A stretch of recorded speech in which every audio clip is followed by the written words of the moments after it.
அனைவருக்கும் வணக்கம். இன்றைக்கி நம்மளோட சேனலில் என்ன பார்க்க போகிறோம் அப்படின்னு சொன்னால், நம்ம வாழ்க்கையில் தினமும் அன்றாடம் கடைப்பிடிக்க வேண்டிய பூஜை முறைகள், வழிபாடுகள் இது பற்றி தாங்க பார்க்க போகிறோம். நம்ம காலையில் எந்திரிக்கிறோம் இல்லையா, காலையில் எந்திரிக்கும் போதே கால் தரையில் வைக்கும் போதே நம்மளோட குலதெய்வம், நம்மளோட விநாயகர், அடுத்து இஷ்ட தெய்வம், மற்ற நம்மளுக்கு பிடிச்ச எந்த தெய்வங்களாக இருந்தாலும் சரி, அவங்கள மனசுக்குள்ளே வணங்கிட்டு அதுக்கு பின்னாடி தாங்க தரையில் கால் வைக்கணும்.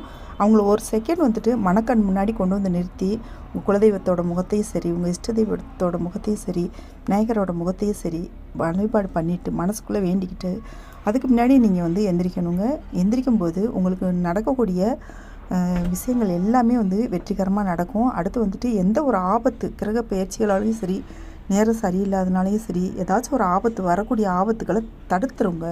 உங்கள் வாழ்க்கையை நீங்கள் எடுக்கக்கூடிய காரியங்கள் எல்லாத்துலேயுமே உங்களுக்கு வெற்றிகள் கிடைக்க செய்யக்கூடிய ஒரு அருமையான முறை தான். நீங்கள் காலையில் எந்திரிக்கிறீங்க இல்லையா, காலையில் எந்திரிச்சோடனே குளிச்சுட்டு அடுத்து சுவாமி படங்களுக்கு பூக்கள் இருந்துச்சு அப்படின்னு சொன்னால் வச்சுட்டு, வீட்டில் குட்டி குட்டி சிலைகள்லாம் வச்சுருந்தீங்க அப்படின்னு சொன்னால் அதை கழுவி வச்சுட்டு, கொஞ்சம் சந்தன குங்குமம் எடுத்து வச்சுட்டு, நீங்கள் விளக்கேற்றி வச்சுட்டு, ஏதாச்சும் ஒரு நைவேத்தியம் வச்சுட்டு, தீபத்துபம் காட்டிட்டு, அடுத்து பத்தி சாம்பிராணி சூடம் இதெல்லாம் காட்டிட்டு, தீபாராதனை காட்டிட்டு நீங்கள் அடுத்து உங்களோட வேலைகளை பார்க்க ஆரம்பிக்கலாம். இந்த வீடியோ பிடிச்சிருந்துச்சுன்னா லைக் பண்ணி சப்ஸ்கிரைப் பண்ணிக்கோங்க. நீங்கள் பண்ணக்கூடிய ஒவ்வொரு லைக் தான் எனக்கு பண்ணக்கூடிய ஒரே ஆதரவு, சப்போர்ட். ஸோ இந்த வீடியோ பிடிச்சிருந்துச்சுன்னா லைக் பண்ணிக்கோங்க. அப்படி நீங்கள் பூஜை பண்ணிவிட்டு அதுக்கு பின்னாடி நீங்கள் மற்ற வேலைகளை ஆரம்பிச்சிங்க அப்படின்னு சொன்னால் உங்கள் வாழ்க்கை எல்லாத்துலேயுமே நல்ல விதமாக மாறுங்க. என்ன தான் உங்களுக்கு நேரம் கெட்ட நேரம் இருந்தால் கூட அது உங்களை பாதிக்காது. இந்த மாதிரி ஒரு கவசம் மாதிரி இந்த வழிபாடு நீங்கள் தினமும் அன்றாடம் செய்யக்கூடிய வழிபாடு இது. அதுவும் பாருங்க, எந்த டைமத்தில் எந்திரிக்கலாம் அப்படின்னு சொன்னால், நம்ம கொஞ்சம் முயற்சி பண்ணோம்னாலே ஒரு வாரம் நம்ம இதை செஞ்சோம் அப்படின்னு சொன்னாலே அப்புறம் தொடர்ந்து நம்மளுக்கு அது பழக்கமாகவே மாறிடுங்க. பிரம்ம முகூர்த்தத்தில் நீங்கள் எந்திரிச்சு பாருங்கள், உங்கள் வாழ்க்கையே கஷ்டம், கவலை, கடன் பிரச்சனை எல்லாமே சரியாயிருங்க. நல்ல நிலைமைக்கு மாற ஆரம்பிக்கும். நீங்கள் இந்த பிரம்ம முகூர்த்தம் 4:15 to 5:30 இந்த டைமில் நீங்கள் எந்திரிச்சு குளிச்சுட்டு நீங்கள் பூஜை பண்ணிவிட்டு அடுத்து நீங்கள் பார்க்க வேண்டிய வேலையில் பார்க்க ஆரம்பிச்சிங்க அப்படின்னு சொன்னால் உங்கள் வாழ்க்கை என்ன மாதிரியான ஒரு நல்ல நிலைமைக்கு மாறுங்கிறத உங்களால் தினமுமே உங்களால் கண்கூட பார்க்க முடியும். ஒரு நாளைக்கு ஒரு நாள் வரக்கூடிய முன்னேற்றங்கள், பணப்பிரச்சனைகள் தீரும். கையில் பணம் நல்லா புடங்குங்க. நம்ம பணம் இல்லையே, கவலையாக இருக்கே, கஷ்டமாக இருக்கே அப்படின்னு புலம்பிட்டு இருக்கிறத விட்டுட்டு இந்த மாதிரி பிரம்ம முகூர்த்தத்தில் நீங்கள் எந்திரிச்சு இந்த மாதிரி வழிபாடு பண்ணி பாருங்கள்.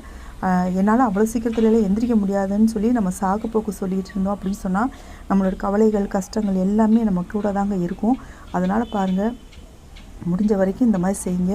வெள்ளிக்கிழமைகளில் நீங்கள் குபேரலட்சுமி ஃபோட்டோ இருந்துச்சு அப்படின்னு சொன்னால் சந்தன குங்குமம் தொட்டு வச்சுட்டு அவங்களுக்கும் பூ வச்சுட்டு வழிபாடு பண்ணிக்கோங்க. ஏதாச்சும் ஒரு நைவேத்தியம் வைக்கணும். நம்ம வீட்டில் என்ன பழம் இருக்கோ, காய் இருக்கோ, ஏதாச்சும் ஒன்று, ஏதோ ஒரு கற்கண்டு, பேரிச்சம்பழம், அடுத்து கிஸ்மிஸ் பழம், இப்படி ஏதாச்சும் ஒன்று இருக்க தானே செய்யும். ஏதோ ஒன்று வச்சுக்கலாம். ஆனால் வெள்ளிக்கிழமைகள், செவ்வாய்க்கிழமை, 4 கிழமைகளில் மட்டுமாவது நீங்கள் நெய் தீபம் ஏற்றணுங்க. மற்ற நாட்களில் நீங்கள் நல்லெண்ணெய் தீபம் ஏற்றிக்கோங்க. சப்போஸ் நல்லெண்ணெய் தீபம் ஏற்றுங்க, நெய் கிடச்சிச்சு அப்படின்னு சொன்னால் தினமும் ஏற்றலாம். ரொம்ப ரொம்ப நல்லது. அதை விட்டுட்டு நீங்கள் இந்த கடையில் கூட்டு எண்ணெய், அந்த எண்ணெய், இந்த எண்ணெய், விளக்கேற்றும் எண்ணெய் அதெல்லாம் வாங்கி ஏற்றவே ஏற்றாதீங்க. நம்மளுக்கு நல்லது நடக்கிறதுக்கு பதிலாக அது கெடுதல் நடக்க வச்சிரும். அதனால் பாருங்கள், முடிஞ்ச வரைக்கும் இந்த நல்லெண்ணெய் தீபம் அப்படி இல்லைன்னா நெய் தீபம் இது ரொம்ப நல்லது. திரி தினமுமே மாற்றிடுங்க. சந்தன குங்குமம் எப்போவுமே பூஜையில் இருக்கிற மாதிரி பார்த்துக்கோங்க. இதெல்லாம் சரியாக நீங்கள் செஞ்சுட்டு வந்தீங்கன்னு சொன்னாலே உங்கள் வாழ்க்கையில் நல்ல பணம் நிறைய இருக்கும், வெற்றிகள் கிடைக்கும், எல்லாமே நல்ல விதமாக நடக்குங்க. இந்த பதிவு உங்களுக்கு பிடிச்சிருந்துச்சுன்னா லைக் பண்ணி சப்ஸ்கிரைப் பண்ணிக்கோங்க. உங்கள் மேலான கருத்துக்களை கமெண்ட்டில் தெரியப்படுத்துங்க. Thank you so much. Take care. பாய்.